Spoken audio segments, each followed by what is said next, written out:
If you've ever seen a video of a YouTuber doing really well in a match of Call of Duty, and that's the reason why you want to buy Call of Duty or play Call of Duty, then I would think again about that after watching this video. The reason being is because every match you see on a YouTuber's video of Call of Duty is not the kind of matches you'll actually get in every match of Call of Duty you play, especially in the newest Call of Duty, that being Call of Duty Modern Warfare 3. All you're seeing within any YouTuber's videos is the best possible games they've gotten out of hours and hours of playing the game.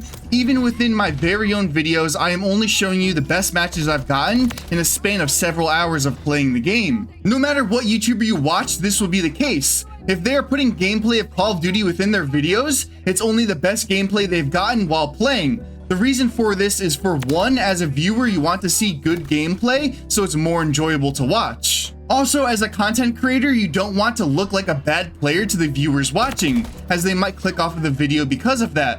So as a content creator, you have to show good gameplay in order for your video to do good. This results in the idea that every match of Call of Duty you play will be like this gameplay that you're watching. It makes you think as the viewer that if you play the game, you will also be able to do really good and get really good matches like this. Which, yeah, you might get a really good match like this once in a while, but definitely not every single match you play. Even if you're considered to be an above average player or a good player, you still won't get good matches every single match. Unfortunately, this is because of skill-based matchmaking. Now, if you're not sure what skill-based matchmaking is, then let me break it down for you. Pretty much the way Call of Duty finds matches for you is by calculating your skill level. They do this based on your KD ratio and your win-loss ratio within the last couple of matches you've played. Then once they've calculated your skill level, they will try to pair you up with other people of a similar skill level. This results in a lobby filled with a bunch of people who are just as good as you or even better. You can guess that means you probably won't be doing really good in most matches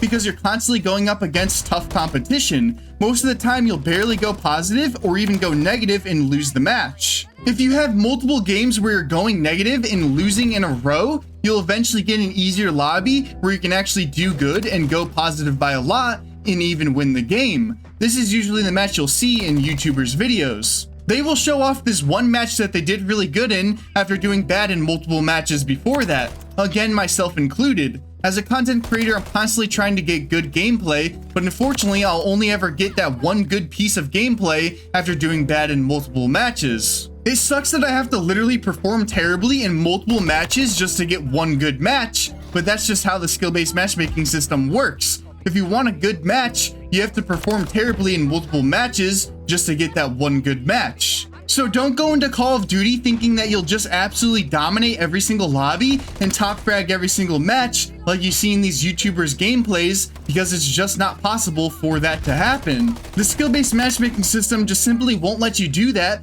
unless you manipulate it by either reverse boosting or using other methods to always get easier lobbies intentionally. This is something a lot of content creators will do to get good gameplay for their videos. They'll manipulate the skill-based matchmaking system in order to get easier lobbies so that they can do really well within the match. A lot of big YouTubers that post gameplay of them dropping nukes or getting 100+ kill games are most likely doing this in order to get those kind of lobbies. Personally, I don't reverse boost or try to manipulate the skill-based matchmaking system at all, but that doesn't mean other YouTubers or content creators will also do the same thing, especially if they have a certain standard to uphold. For example, if you're a YouTuber who makes videos of you dropping nukes every single match, then that's a standard you must uphold. You have to drop a nuke in every single video you post. In order to do that, you're most likely abusing the skill-based matchmaking system to get easier matches. Honestly, I don't blame these YouTubers and content creators for abusing the skill-based matchmaking system,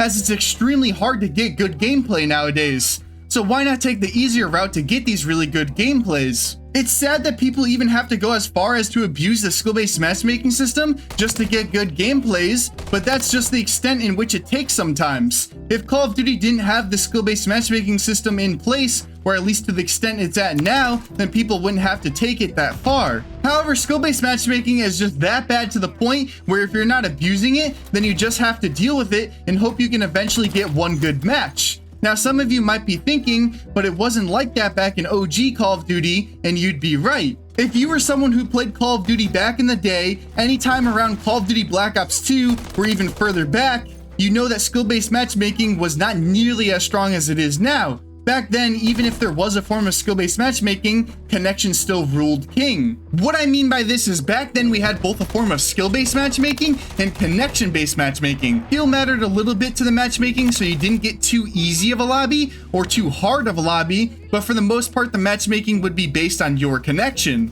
It would try to put you into a lobby with the best possible ping so that you had a good connection and a low ping, which was ideal. While skill-based matchmaking played a little bit of a factor in the matchmaking itself, it was mostly the connection that was important. This resulted in some lobbies being really easy, while other lobbies were really hard. It really just all depended on who got into the lobby that had a similar connection to yours. This meant that most lobbies were a pretty mixed bag of people. Some people were really good, others were average, and some people were below average. Really, it just mattered on how similar of a connection they had to you. This was probably the best form of matchmaking we've had in Call of Duty. The reason being is because it made the game more fun and it made it feel more casual compared to competitive.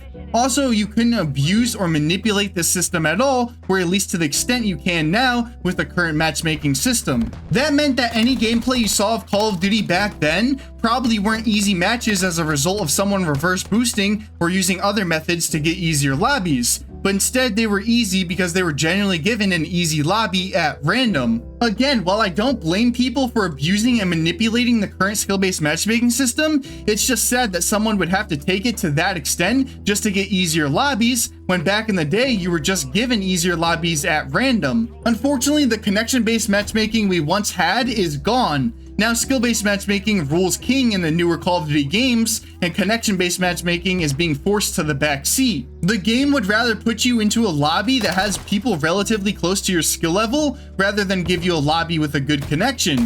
So you could get lobbies with 50 ping or even higher because of this system, when really you shouldn't have a ping more than 20. This is exactly why you shouldn't buy or play the newest Call of Duty games if you think you'll get easy lobbies, because you will not get easy lobbies at all within Call of Duty's current state. Let's take the newest Call of Duty as an example, that being Call of Duty Modern Warfare 3. While MW3 is actually a good game in my opinion, the skill-based matchmaking system can make it unenjoyable to play. This really sucks as MW3 has a lot of stuff within the game that can be considered really good. For example, they've remastered all the classic 2009 Call of Duty Modern Warfare 2 maps for this game. They put the classic minimap back in the game. You're able to reload cancel. Dead silence is a perk. The movement is sped up and slide canceling is back. And the TTK has been increased. All of these changes are seen as positive changes for the most part by the majority of the Call of Duty community. They even fixed the perk system, removed weapon tuning, and added all the MW2 weapons, cosmetics, and more into MW3. Don't get me wrong, MW3 is by no means perfect, as there's still stuff that needs to be improved upon, like the spawns or the UI. But for the most part, MW3 is considered to be a good Call of Duty game by the majority of the Call of Duty community. The problem is, even though MW3 is good, it still has skill-based matchmaking in it, so that ruins the experience. When you can't even get a good match because you're constantly playing against sweats, it makes you not want to play the game. It doesn't help that, as I said before, every video you see on MW3 is of a good match that the content creator got. So it makes you think that you'll get good matches like that too, when that's just not the case. You'll get good matches once in a while, but for the majority of the matches, they're pretty bad. You will 100% have to be trying your absolute hardest and sweat like crazy just to do good in most matches you play in MW3. Not to mention, things get even worse for you if you try using a gun that's not considered to be part of the meta. That's another big reason for all of these YouTubers and content creators getting really good gameplays. They'll get what's considered to be an easy lobby through whatever way they decide to get it, and use one of the best guns in the game to destroy everyone in the lobby. So if you're using the best guns in the game, you might do a little bit better in your matches, but as soon as you use a weaker gun that isn't a part of the meta, you're screwed.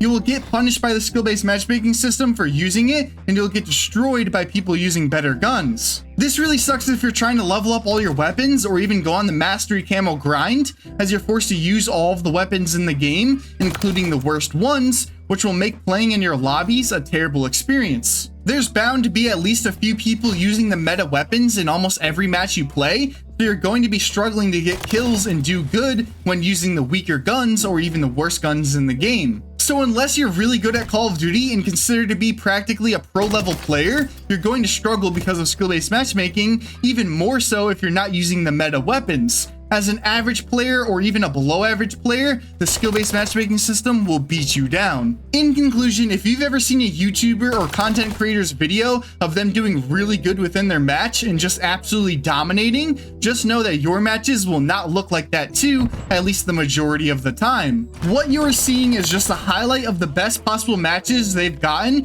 from either playing for several hours and finally getting an easier match after getting destroyed the last few matches, or them intentionally abusing and manipulating the skill-based matchmaking system to get easier lobbies. In all reality, you will definitely get terrible matches most of the time if you want to play any of the newer Call of Duty games, or even the newest one, that being Call of Duty Modern Warfare 3. Even though a game like MW3 is considered to be a good Call of Duty game, it still might not be enjoyable because of skill-based matchmaking. Skill-based matchmaking is a system where you get put into lobbies with other people of your skill level based on your KD ratio and your win-loss ratio. So everyone within the majority of your lobbies will be as good as you or even better than you most of the time. Unfortunately, skill-based matchmaking has effectively killed the casual and fun aspect of Call of Duty. Once upon a time when Connection ruled king back in OG Call of Duty games, it was more of a casual game and was actually fun to play. But since modern Call of Duty has skill-based matchmaking as the one who rules king now, every game you play in modern Call of Duty games will be extremely competitive and sweaty.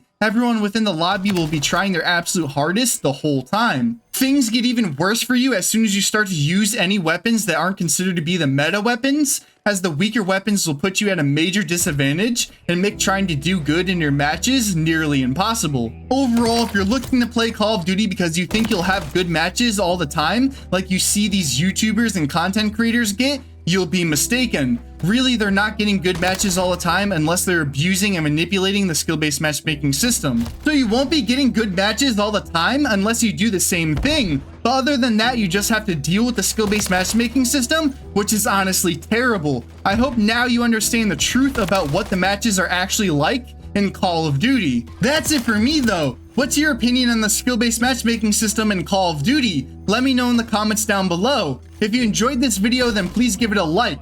And if you want more content like this, then subscribe. Have a great day, everyone. Enemies inside the perimeter. Moving.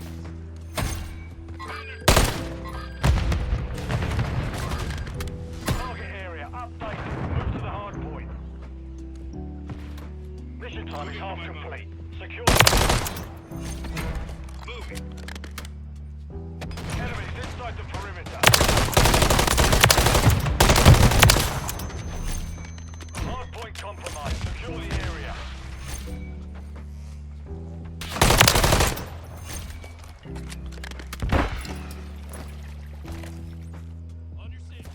Hard point relocating. Stand by. The mission complete. Good work.